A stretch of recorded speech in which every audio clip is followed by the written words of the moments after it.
Hello dear students, आज की इस वीडियो में मैं कुछ और सॉफ्ट ट्रिक्स डिस्कस करूंगा। और सबसे पहले जो शुरुआत कर रहा हूं इसमें वो करूंगा मैं एटॉमिक फिजिक्स से। तो एटॉमिक फिजिक्स में इवन दो बच्चों ने जीमान इफेक्ट के लिए डिमांड की है सिलेक्शन रूल की, लेकिन मैं कुछ और भी चीज़ें बता रहा हूँ जहाँ से क्वेश्चंस मुझे उम्मीद रहती है कि आएगा ही आएगा। तो इसमें जो हमारा इम्पोर्टेंट टॉपिक हो जाता है वो हमारा एक टॉपिक रहता है जिस पे क्वेश्चंस लगातार आते हैं कि आप स्केटों को जैसे कहता है, जैसे एक स्केट देगा 5s स्केट दे दी, एक स्केट दे दी 3s स्केट, एक स्केट दे दी 3g स्केट और एक स्केट दे दी 1f स्केट। इसी क्रम में आगे स्केट और भी लिखी जा सकती हैं। पूछता है कि इसमें बताइए कि हाईएस्ट एनर्जी किसकी है और लोएस्ट एनर्जी किसकी है। क्वेश्चन आता है, एनर्जी के जो ऑर्डर हैं वो पूछ लिए जाते हैं। एक क्वेश्चन तो यहीं से पूछा जाता है। एक क्वेश्चन जो मैं दूसरा क्वेश्चन लिखे दे रहा हूँ वो हमारा है सिलेक्शन रूल का, वो सदा ही महत्वपूर्ण रहता है क्वेश्चंस। इस पर भी मैं छोटी सी ब्रीफ वो आइडिया दे के और फिर एप्लीकेशन समझाऊंगा। एक क्वेश्चंस जो मैं देखता हूँ वो जीमान इफेक्ट है, उस पर तो आता ही आता है। तो तीनों टॉपिकों को पहले मैं ले रहा हूँ, एक एक दो प्रॉब्लम के साथ डिस्कस भी करे दे रहा हूँ। इसमें क्या करना है कि जब हमारे पास हमें ये तय करना हो कि एनर्जी किसकी ज़्यादा है किसकी कम है, तो पहला क्राइटेरिया हम लेकर चलते हैं हाईएस्ट एस का। हाईएस्ट एस जो होता है उसकी एनर्जी जो होती है वो लोएस्ट होती है, ये याद रखें। ये फर्स्ट क्राइटेरिया है, नंबर 1 वेटेज इसको देना है। फिर दूसरा वेटेज जो देना है वो एल का देना है कि हाईएस्ट एल जो होता है उसकी जो एनर्जी होती है वो लोएस्ट होती है, लोएस्ट एनर्जी, सेकंड क्राइटेरिया। और थर्ड क्राइटेरिया में ये होता है कि लोएस्ट जे जो होता है वो हमारी लोएस्ट एनर्जी रखता है। ये हमारा थर्ड क्राइटेरिया है। लेकिन ये कब लगता है ये रूल? जब सेल हाफ फील्ड से कम भरी हो। सेल अगर हाफ फील्ड से कम है, cell is field less than half, less than half. और यही रूल बदल जाएगा, हाईएस्ट जे लोएस्ट एनर्जी रखेगा। कब रखेगा? जब हमारा हाफ सेल से ज़्यादा भरी हुई हो। तो ये 4 क्राइटेरिया आपको पता हो। इन चारों क्राइटेरिया पे एक क्वेश्चन ही ले पाऊंगा मैं, ज़्यादा लंबा डिस्कशन नहीं दे पाऊंगा। लेकिन जैसे हमें इसकी का ऑर्डर बताना है तो यहाँ पे जो ये होती है ना, ये स्केट्स जो लिखी होती हैं उनमें वैल्यू होती है 2s+1 की। तो 2s+1 जो होगा वो वैल्यू देखें यहाँ 5 हो गया, तो s की वैल्यू कितनी आ गई? 2। इसकी एनर्जी सबसे लोएस्ट होगी। अब अगर इस स्केट में ये पूछता है कि एनर्जी लोएस्ट बताइए किसकी है, तो एनर्जी लोएस्ट इस स्केट की है। आपको सबसे पहले क्राइटेरिया जो तय करना है वो किसका लेना है? स्पिन का। यहाँ पे अब जैसे यहाँ है, अब हमारे पास क्या हुआ? लोएस्ट तो पता चल गई। अब लोएस्ट इन दोनों में से चेक करनी है, तीनों में से, उसके बाद किसकी होगी। तो आप सबसे पहले यहाँ पे लिख देंगे 5s, अगर हमें ऑर्डर में पूछ लेता है। अब नेक्स्ट में देखें, अब ये दोनों की बराबर है स्पिन, तो स्पिन से तय नहीं हो पाएगा। क्यों? यहाँ भी स्पिन 1 है, यहाँ भी स्पिन 1 है। अब स्पिन में ये देखें कि स्पिन से तय नहीं हो पा रहा, तो फिर एल पे जाएं। हाईएस्ट एल लोएस्ट होगा, तो इसकी जो वैल्यू है इसका डी होगा कितना? एल, इस डी के लिए एल होगा 2 और इसके लिए एल कितना होगा? 0। तो एल इसका ज़्यादा है, स्पिन इनकी दोनों की सेम है, तो इसकी जो वैल्यू है वो कहाँ पे गई? 5s के बाद दूसरा ऑर्डर किसका आ गया? 3g का। फिर हमारा अगला तो खुद ही पता चल गया हमें, 3s, उसके बाद 1f, ये हमें ऑर्डर पता चल गया। इस पैटर्न पे क्वेश्चन आता है रेगुलर, इसलिए मैंने ये करा दिया। सिलेक्शन रूल पे जो हमारा क्वेश्चन है वो देखें। सिलेक्शन रूल पे क्वेश्चन क्या मिलता है हमें? जैसे कहता है कि 3s से ट्रांजिशन बताएं, इनमें से कौन से पॉसिबल हैं कौन से नहीं हैं। जैसे मैं एक एक क्वेश्चन लिए लेता हूँ सबके लिए सॉल्व करने को, जिससे आपको पता चल जाए कि देखो इस पर ऐसे अप्लाई करना है। 3s से 3s में हमारा सिलेक्शन पॉसिबल नहीं होगा। हमसे कहता है 3s से सिलेक्शन 2s में करा दें, इसमें भी पॉसिबल नहीं होगा।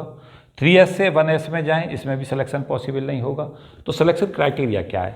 सिलेक्शन क्राइटेरिया ये है कि डेल एस की वैल्यू 0 हो, 1, और डेल एल का जो चेंज है वो हमारा +-1 का हो, और डेल जे जो है वो हमारा जो चेंज है वो 0 से +-1 तक हो सकता है, लेकिन 0 से 0 में ट्रांजिशन पॉसिबल नहीं होता। इस पे तो लगातार ही क्वेश्चन आता है, ये तो लैपोर्टी रूल कहलाता है। और मैं इस पे एक एक क्वेश्चन बता देता हूँ फिर से आपके रिवीजन के तौर पे। हालांकि मैंने पहले भी बहुत बार ये डिस्कस करने का प्रयास किया है। लास्ट मिनट पे बताता हूँ कि आप कैसे तय करेंगे। अगर एस से एस स्टेट है, पी से पी स्टेट है, डी से डी स्टेट है, एफ से एफ स्टेट है, तो आप मना कर दो। क्या? क्योंकि लैपोर्टी रूल वायलेट हो जाएगा। एस से एस में ट्रांजिशन नहीं हो सकता। यहाँ अगर यहाँ पे स्टेटों में परिवर्तन आप देख रहे हो, यहाँ 3 है, यहाँ 1 है, कभी भी नहीं होगा। क्यों नहीं होगा? क्योंकि डेल एस बराबर 0 का वायलेशन हो गया। सिंगलेट का सिंगलेट में ट्रांजिशन, डबलेट का डबलेट में, ट्रिपलेट का ट्रिपलेट में होता है। सिंगलेट जब कहते हैं जब स्पिन 0 होती है, डबलेट जब कहते हैं जब स्पिन हाफ होती है, और ट्रिपलेट जब कहते हैं जब सिंगल स्पिन 1 होती है। ऐसे चलता है। अब जैसे हमसे कहा जाए कि हमें चेक करना है कि 2p से लेके और 2s को ट्रांजिशन होगा या नहीं होगा। इसमें देखो अपने आप पॉसिबिलिटी बन गई। यहाँ स्पिन हाफ है, 2s+1 को यहाँ पे 2 रखेंगे, स्पिन आ गई हाफ। यहाँ पे भी 2s+1 को 2 रखेंगे, स्पिन आ गई हाफ। तो डेल एस बराबर 0 का वायलेशन नहीं हो रहा, तो ये ओबे हो रहा है। अब इसको देखें कि ये ओबे हो रहा है या नहीं हो रहा। ये भी अपने आप ओबे हो रहा है। क्यों? यहाँ तो एल की वैल्यू 1 है, एल की वैल्यू 0 है। तो अगर हम वेरिएशन देखेंगे तो डेल एल में बदलाव हो रहा है 1 का, तो ये भी ओबे हो रहा है। इसकी हमें ज़रूरत नहीं है क्योंकि यहाँ जे की बात ये कर ही नहीं रहा, केवल इससे ही चेक कराना चाहता, तो केवल ये रूल लगाएं दोनों। इसे जब लगाते हैं जब यहाँ जे भी दे रखा हो, क्योंकि जे यहाँ लिखा जाता है। बात को समझ पाए नहीं समझ पाए? एक क्वेश्चन पक्का आता है इस पे बेस। क्या आता है? सिलेक्शन रूल में कहता है इनमें बताओ कौन से ट्रांजिशन पॉसिबल होंगे। देखो एक एक क्वेश्चन में सब पे कराई देता हूँ, तीनों पे। ये केवल इसलिए है कि इसमें डेल एस भी 0 हो रहा है और इसमें डेल एल का बदलाव भी हमारा 1 हो रहा है। तो क्या हो रहा है? अगर इधर से देखोगे तो उसे -1 कह दोगे, इधर से देखोगे तो 1 कह दोगे, उससे कोई फर्क नहीं पड़ता, इधर से ही चेक कर लो। तो ये हमारी पॉसिबिलिटी है। लेकिन अगर सपोज किया आपसे क्वेश्चंस में दे देता है कि 2p से ट्रांजिशन आपको बताना है 1s में, ये वायलेट कर रहा है किस रूल को? डेल एस बराबर 0 नहीं रह रहा है, यहाँ ये 0 हो ही नहीं रहा है। यहाँ तो हाफ हो रही है, यहाँ स्पिन 0 हो रही है, तो एक ट्रांजिशन मना कर दोगे। सीख पाए नहीं सीख पाए? ये सिलेक्शन रूल आपको लगाने आने चाहिए। सबसे ज़्यादा क्वेश्चन इन पर आता है, लगातार क्वेश्चंस देखा जाता है। एक इस पैटर्न पे क्वेश्चन, एक इस पैटर्न पे क्वेश्चन। मैं देखता हूँ सबसे ज़्यादा क्वेश्चंस इन पैटर्नों पे मिलते हैं। जीवान इफेक्ट में कुछ महत्वपूर्ण चीज़ें बता रहा हूँ, यहाँ देखें। इससे मुझे उम्मीद है कि लास्ट मिनट पे इन चीज़ों को आप देख लेंगे और यहाँ से क्वेश्चंस की सदा संभावना रहती है। जीवान इफेक्ट में 4-5 बातें मैं आपको बताए दे रहा हूँ। जीवान इफेक्ट में, नॉर्मल जीवान इफेक्ट में सदा जो ट्रांजिशन आते हैं वो 3 आते हैं। जब भी नॉर्मल जीवान इफेक्ट होगा तो ट्रांजिशन 3 दिखाओगे ऑलवेज। एक बात, नॉर्मल जीवान इफेक्ट हम चेक कैसे करते हैं? जैसे हमारी स्टेट कहता है 1d से 1p को ट्रांजिशन हो रहा है, तो देखो जैसे यहाँ पे हमारा 1 आ रहा है ना ऊपर, तो आप ये सोच लेना कि नॉर्मल है, क्योंकि यहाँ पे स्पिन कंसीडर की नहीं गई। लेकिन अगर यहाँ 2 आ गया, जैसे कहा 2p से 2s को ट्रांजिशन बताएं कितने होंगे, तो इसके अंदर हमने पता चला कि स्पिन आपने कंसीडर किया, जब यहाँ 2 लिख सकते हैं, डबलेट इलेक्ट्रॉन की स्पिन को हाफ लिया गया है। तो यहाँ पे ये नॉर्मल जीवान इफेक्ट नहीं रहेगा, इसमें जीवान इफेक्ट हो गया एनामोलस, क्योंकि इलेक्ट्रॉन की स्पिन को कंसीडर करोगे। इस बात को क्लियर रखना। जब ऑर्बिटल स्पिन आएगी तो एनामोलस जीवान इफेक्ट लगेगा, और केवल ऑर्बिटल मोशन आएगी तो केवल और केवल नॉर्मल जीवान इफेक्ट होगा। नॉर्मल जीवान इफेक्ट में ट्रांजिशन केवल 3 ही होंगे सदा। नॉर्मल जीवान इफेक्ट में 3 ही लाइन आती हैं, इस तरीका से आती हैं। एक अगर तुम्हें ध्यान हो तो इस तरीका से आती हैं ये 3 लाइन। 2 कंपोनेंट तो क्या कहलाते हैं? पाई कंपोनेंट और 2 सिग्मा कंपोनेंट। नहीं पढ़े? अच्छा नहीं पढ़े, कोई बात नहीं। अब याद रखो कि अगर हमारा ट्रांजिशंस हो रहे हैं तो 3 ही हमें ट्रांजिशन ऑलवेज बताने हैं नॉर्मल में।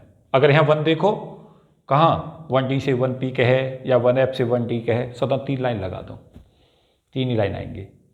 नॉर्मल जीवान इफेक्ट में एक क्वेश्चन जो बहुत ही हॉट रहता है नॉर्मल जीवान इफेक्ट का, वो जैसे फ्रीक्वेंसी पूछ लेता है।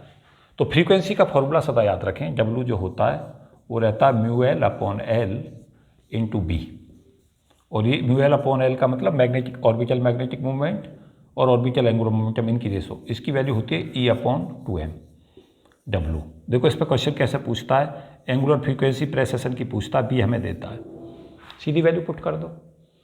या क्वेश्चंस में देता है कि B बढ़ता है तो बताएं ओमेगा पे क्या प्रभाव पड़ेगा, सीधा क्या कर दो, B बढ़ेगा तो ओमेगा बढ़ेगा। और डेली जो हमारा होता है एनर्जी चेंज जो होता है नॉर्मल जीवान इफेक्ट में, वो ओमेगा LZ होता है। तो यहाँ पे ओमेगा की जगह पे EB/2m रख दो और एल जेड की जगह पे एम एल एच कट रख दो। इम्पोर्टेंट है, आता है क्वेश्चन इस पर 20।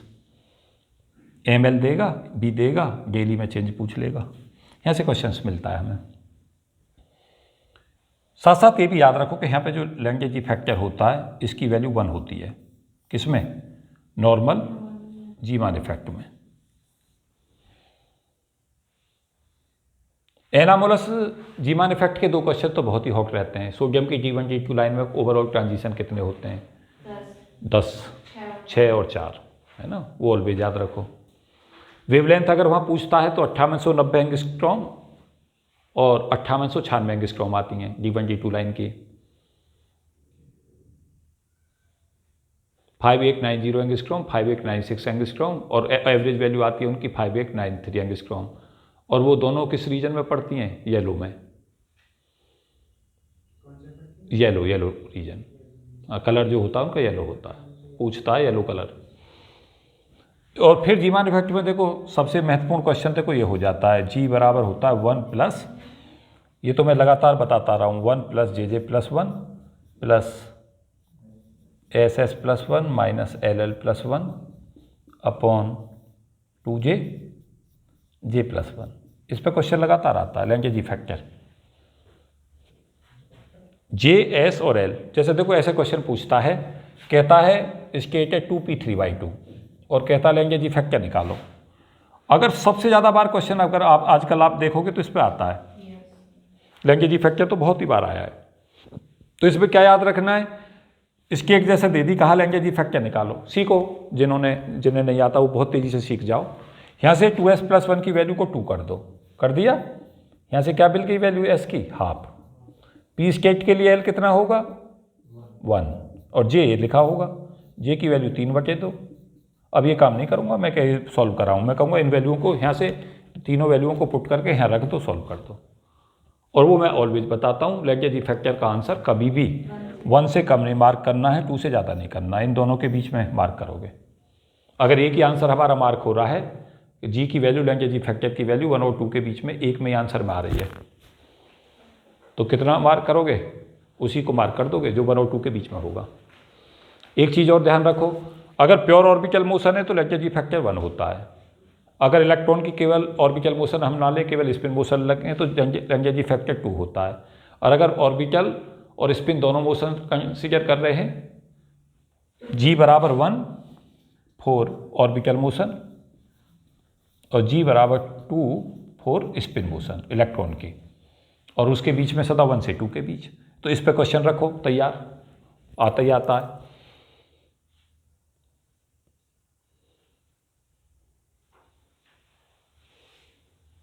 इसमें भी फॉर्मूला फ्रीक्वेंसी का जैसे पूछता है तो W जो होता है यहाँ पे GE upon 2m into B होता है। एनर्जी चेंज जो होता है वहाँ वो होता है हमारा ओमेगा JZ, और JZ की वैल्यू कितनी? mj h cut. mj की वैल्यू -j से लेकर +j तक, 2j + 1। ये एनामोलस जीमान इफेक्ट पे ये सब चीज़ें याद रखो। दो एनामोलस पर सबसे ज़्यादा क्वेश्चन देखा जाता है। अगर लास्ट मिनट पर आप रिवाइज करके जा रहे हैं तो एनामोलस को रिवाइज करें, इसको देखें, इस पर एक क्वेश्चन देख लें, ट्रांजिशन। 3 क्वेश्चंस अगर मैं कहूँ कि सबसे ज़्यादा हॉट टॉपिक में बताओ जीमान इफेक्ट पे, तो बताऊंगा मैं। एक तो देखो ये है क्वेश्चन जो यहाँ से पूछता है। दूसरा क्वेश्चन जो इसी में इंपॉर्टेंट है, सोडियम की D1 D2 line, total line पूछता है, कई बार D1 लाइन पूछता है, कई बार D2 पूछता है। 2 क्वेश्चन तो ये लगातार ही आते हैं। और फिर कई बार क्या पूछता है, स्टेट बता देगा, उसमें ट्रांजिशन बताएगा। तो सिलेक्शन रूल आपको पता हो, सिलेक्शन रूल मैं बता चुका हूँ ऑलरेडी, वो आपको सदा पता हो। LS-JJ कपलिंग में सदा ये याद रखो कि जो LS जो कपलिंग है उसमें क्या होता है, ऑर्बिटल मोशन अलग से जुड़ती हैं, स्पिन मोशन अलग से जुड़ती हैं, और फिर बाद में J बनता है। जो बाद के L बचे रह जाते हैं उनसे हमारा J बन के आता है, टोटल J। इसके अंदर क्या होता है, जो हमारी JJ कपलिंग होती है उसमें L और S जो है वो पहले ही आपस में कनेक्ट हो जाती हैं, अलग से L ऐड नहीं होता। अगर 2 स्टेट हैं तो उनके L और S आपस में पहले इंटरेक्ट करके बन जाते हैं, कपलिंग स्ट्रॉन्ग होती है उसमें। स्पिन ऑर्बिट इंटरेक्शंस जो होता है वो ज़्यादा स्ट्रॉन्ग होने से क्या होता है, L और S जुड़ के J पहले ही बना लेते हैं, वहाँ पे स्पिन ऑर्बिट इंटरेक्शन वीक होता है। लाइटर साइज में जो है, जो हमारी कपलिंग है वो LS कपलिंग रहती है। जब साइज बड़ा होता चला जाता है तो कौन सी बन जाती है, JJ कपलिंग। तो ये सब चीज़ें हमें पता होनी चाहिए। तो ये जीमान इफेक्ट में मैं बता रहा था, छोटा छोटा डिस्कशन दूंगा क्योंकि समय बहुत कम बचा है। तो चाहता हूँ कि मैं ज़्यादा से ज़्यादा ऐसी चीज़ें बता दूँ कि जो पेपर में आती हैं, जिन पर कंसेप्टों पर आती हैं। तो ये ऐसी सब चीज़ें याद रखें।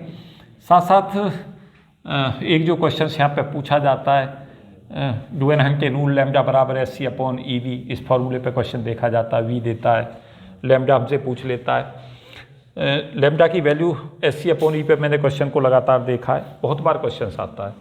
लैम्डा बराबर SC/EV एक्सरे में, इसमें V देता है, एक्सलेटिंग वोल्टेज बताता है और लैम्डा पूछ लेता है। डुएनहंटे रूल इसे कहते हैं। बहुत सारे तो ये सोच रहे हैं कि क्या सर ने नई चीज़ लिख दी। ये कंटिन्यूस एक्सरे के लिए फॉर्मूला है। V देता है, एक्सलेटिंग पोटेंशियल, लैम्डा पूछता है। इस फॉर्मूले को सीधा याद करके जाएं, सीधी वैल्यू पुट करें, सॉल्व करते हैं। एक हमारा क्वेश्चन इसमें पूछा जाता है कि जो हमारा √μ होता है उसकी वैल्यू हमारी रहती है AZ - B। क्या कहलाता है? मॉजुले लॉ। √μ/r बल्कि रहता है, R हर एक बार कॉन्स्टेंट है। ये मॉजुले लॉ होता है, ये फ्रीक्वेंसी है, ये Z हमारा क्या है? Atomic number. इस पे क्वेश्चंस जो मैंने देखा है वो देखा है λ1 Z1 - 1 square is equal to λ2 Z2 - 1 square. इस फॉर्मूले को जरूर पढ़ के जाएं, ये K-अल्फा सीरीज पे लगता है। यहाँ पे क्या करता है, दो सब्सटेंसों के लिए अलग अलग उनके एटॉमिक नंबर बताता है और तीसरे के लिए वेवलेंथ बता देता है और चौथे की मतलब जो हमारा, जैसे क्या किया, एक के लिए λ1 बता दिया, Z1 बता दिया और आपको λ2 बता दिया। उसके बाद आपसे Z2 पूछ लिया। तीन चीज़ आपको पता है, चौथी चीज़ निकाल लो। ये कौन सा लॉ है? मॉजुले लॉ है ना, डुएनहंटे रूल। ये एक्सरे के दो फॉर्मूले, इन पे क्वेश्चंस आते हैं। एक्सरे पे दो ही फॉर्मूलों पे आते हैं बस, इससे बाहर कुछ आता ही नहीं है। तो ये कर लें, LS JJ कपलिंग और ये सभी टॉपिक सारे मैं ऐसे डिस्कस कर रहा हूँ जहाँ से क्वेश्चंस रेगुलर आते हैं। तो जीमान रिसलेक्शन रूल में थोड़ा सा डिस्कस कर रहा था और जीमान इफेक्ट पे मैं डिस्कस कर रहा था। दो तीन बातें और जो यहाँ पे महत्वपूर्ण हो जाती हैं उनको सुन लें, क्या क्या हमारे महत्वपूर्ण एक्सप्रेशंस हैं। μL/L की वैल्यू सदा याद रखें। इसकी वैल्यू जो होती है वो हमारी E/2m होती है। ये ऑर्बिटल मैग्नेटिक मोमेंट है, ऑर्बिटल एंगुलर मोमेंटम है। μS/S की जो वैल्यू है, इसकी वैल्यू होती है 2E/2m। यहाँ से क्वेश्चन पूछा जाता है। μS जो है स्पिन मैग्नेटिक मोमेंट है, S स्पिन एंगुलर मोमेंटम है। तो यहाँ पे क्या है, एक चीज़ जैसे हमसे देगा, S दे देगा, μS पूछ लेगा। इलेक्ट्रॉन के लिए जैसे कहता है, तो इलेक्ट्रॉन के लिए स्पिन एंगुलर मोमेंटम की वैल्यू रहती है S = √SS+1h। इस पर क्वेश्चन जरूर कर लें। तो यहाँ से क्वेश्चंस मैं तेज़ी के साथ रिवाइज करा रहा था आपको, एटॉमिक क्या क्या हमारे महत्वपूर्ण टॉपिक हैं। हालांकि मैंने बहुत सारी वीडियो ऑलरेडी दी हैं, लेकिन ये लास्ट मिनट पे हैं कि इन पर ज़रूर नज़र मार जाएं। यहाँ से क्वेश्चंस की संभावना सदा बनी रहती है। ये ऐसे टॉपिक्स हैं जहाँ से मैंने देखा रेगुलर क्वेश्चंस पूछा जाता है। मैं दो तीन बातें लेज़र में भी चाहूँगा, क्योंकि लेज़र बहुत ही इंपॉर्टेंट और बहुत ही हॉट टॉपिक रहता है। उसमें लेज़र में चाहूँगा कुछ इंपॉर्टेंट चीज़ें आपको रिवाइज करानी लास्ट मिनट पे। लेज़र में जो हमारी महत्वपूर्ण टॉपिक्स हैं उन्हें मैं बताता हूँ लेज़र में क्या पूछता है। लेज़र में एक तो यही पूछता है कि लेज़र के लिए सबसे इम्पोर्टेंट है इसकी फुल फॉर्म, तो आपको सदा याद रहनी चाहिए, light amplification by stimulated emission of radiation. ये लेज़र है और स्टिमुलेटेड एमिशन पर ये बेस होती है, तो ये हमें सबसे पहले पता हो। साथ साथ जो इसमें लेज़र में हमें याद रखना है वो ये है कि हमारे पास जो लेज़र हैं उसमें हमारे पास जो मेन लेज़र रहती है वो हीलियम नियॉन लेज़र, उस पर क्वेश्चंस पूछ लिया जाता है। तो उसमें याद रखें कि 6328 एंगस्ट्रॉम का फोटोन निकलता है और ट्रांजिशंस जो होता है वो नियॉन में होता है। एक क्वेश्चन तो यही पूछता है। हीलियम नियॉन में मैं कुछ इंपॉर्टेंट बातें बता दूं। हीलियम नियॉन के अंदर हीलियम की जो रेशो है वो ज़्यादा रहती है, 10:1 के आसपास इनकी रेशो रहती है। हीलियम ज़्यादा मात्रा में होता है, नियॉन कम में होता है। ट्रांजिशन सदा नियॉन में होते हैं। क्वेश्चन पूछता है कि ट्रांजिशन कहाँ होता है, तो ट्रांजिशन जो होता है नियॉन में होता है, एक ये याद रखें। उसके अलावा ये याद रखें कि जो इसके अंदर फोटोन निकलता है उसकी जो वेवलेंथ है वो 6328 एंगस्ट्रॉम होती है, ये भी याद रखें। उसके अलावा ये याद रखें कि हीलियम जो होता है वो पॉपुलेशन इन्वर्जन में मदद करता है। 4-5 क्वेश्चन तो ये इनमें से ही आता रहता है। हीलियम नियॉन जो लेज़र होती है वो 4 लेवल लेज़र होती है। कैसी लेज़र होती है? 4 लेवल लेज़र। ये 4-5-6 बातें आपको सदा याद रखनी है, इम्पोर्टेंट हैं। उसके अलावा एक रूबी लेज़र होती है। रूबी लेज़र में याद रखें कि ये 3 लेवल होती है और यहाँ पे वेवलेंथ जो निकलती है वो 6943 एंगस्ट्रॉम की होती है। इसका नुकसान ये होता है कि पल्स लेज़र होती है, कंटिन्यूस रेडिएशन नहीं आता, पल्सों में आता है। साथ साथ इसमें आइंस्टीन के कोफिशिएंट A21/B21 की वैल्यू इंपॉर्टेंट रहती है, 8πh/c³। ये जो आइंस्टीन के भी कोफिशिएंट है इनकी रेशो μ³ के प्रोपोर्शनल होती है।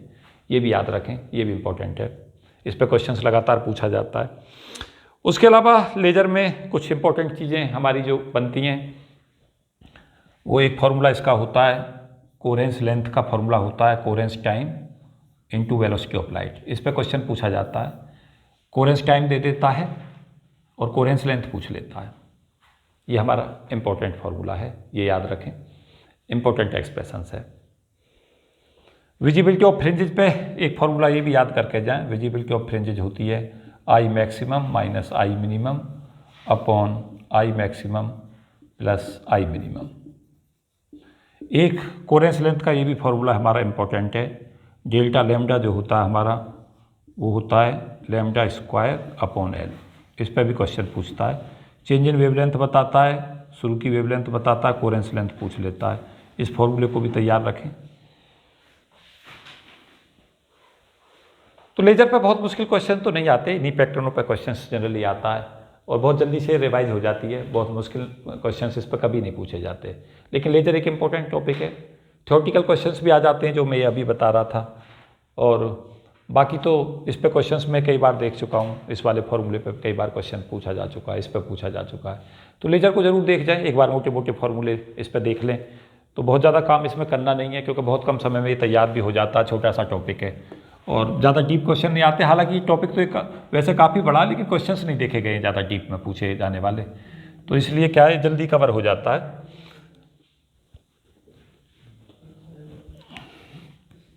मैं इस वीडियो में एक और छोटा सा टॉपिक कवर करने का प्रयास करता हूँ, वो है हमारा थेवेनिन थ्योरम का।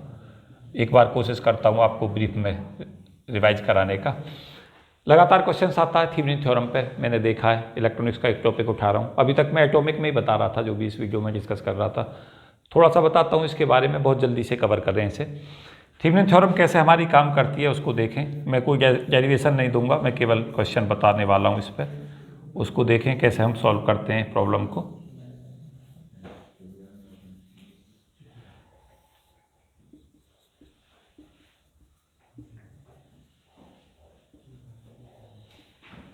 ये इस सर्किट का थेवेनिन इक्विवेलेंट बनवाता है, ऐसा सर्किट देता है और उसका थेवेनिन इक्विवेलेंट पूछता है।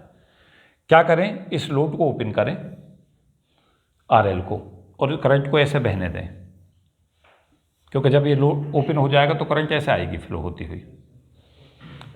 इसके अंदर क्या करें, यहाँ पे वोल्टेज निकाल लें। जब इसको आपने ओपन कर लिया तो I कितना आ गया आपका, E/R1 + R2, और इसको मल्टीप्लाई किससे कर दें, यहाँ के रेजिस्टेंस से R2 से। ये कहलाता है थेवेनिन इक्विवेलेंट EMF।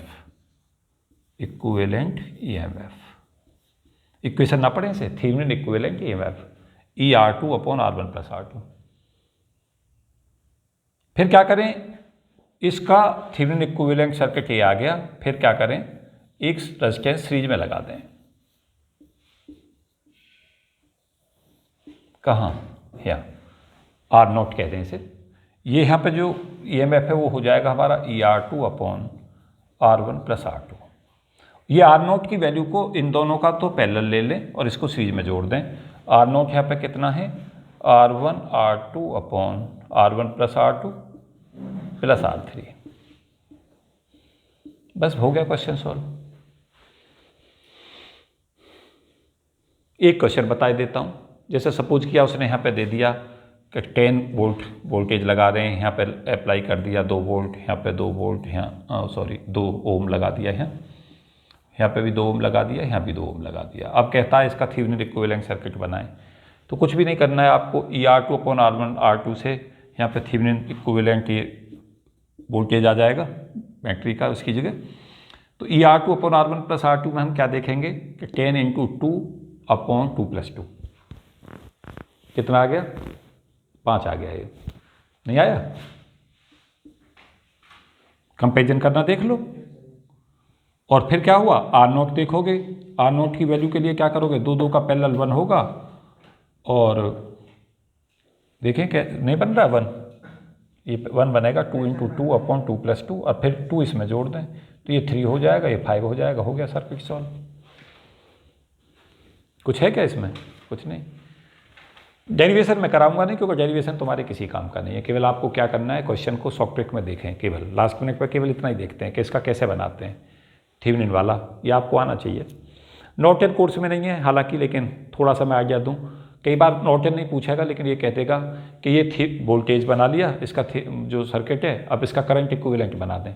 तो करंट इक्विवेलेंट हम ऐसे बनाते हैं कि जो इन दोनों की रेशो है उसके लिए तो करंट सोर्स की वैल्यू लिख देते हैं। करंट वैल्यू कितनी ले लोगे यहाँ से, इसको अगर वी थर्मल इक्विवेलेंट कह रहे हो तो V thermal equivalent upon R0, और जो रेजिस्टेंस ये तुम्हारा RL था उसको ऐसा रख दें, और R0 जो तुम्हारा सीरीज में लगा हुआ था उसको क्या लगाते हैं, पैरेलल। तो ये वोल्टेज सोर्स का करंट सोर्स कन्वर्जन होता है। देखो कंपटीशंस में कैसे क्वेश्चन पूछ सकता है, पूछता है वोल्टेज सोर्स का करंट सोर्स बनाओ। ये वोल्टेज सोर्स था, तो वोल्टेज सोर्स का करंट सोर्स पता कैसे बनाते हैं, ध्यान दो मेरी बात को। इन दोनों की रेशो को, इसकी इस वोल्टेज की रेशो को इससे डिवाइड करके करंट की वैल्यू लिख दो करंट सोर्स में, और जो आपका ये सीरीज में लगा हुआ था इसे कहाँ ले आओ, पैरेलल में। ये वोल्टेज सोर्स था, ये करंट सोर्स बन गया। अब अगर आपसे कहा जाए इस करंट सोर्स का वोल्टेज सोर्स बनाओ, तो पता कैसे बनाओगे, इन दोनों की आपस में मल्टीप्लाई कर लो, इसकी इसके साथ, उसको यहाँ लिख दो, और जो आपने किस में लगा रखा था, पैरेलल में, उसे सीरीज में लगा दो। तो ये आप कितनी चीज़ें कर रहे हैं, यहाँ से यहाँ पहुँचे, यहाँ से यहाँ पहुँचे, Thevenin equivalent circuit, Thevenin equivalent circuit से करंट सोर्स बनाना, और करंट सोर्स से वोल्टेज सोर्स बनाना, ये आपको सब आना चाहिए।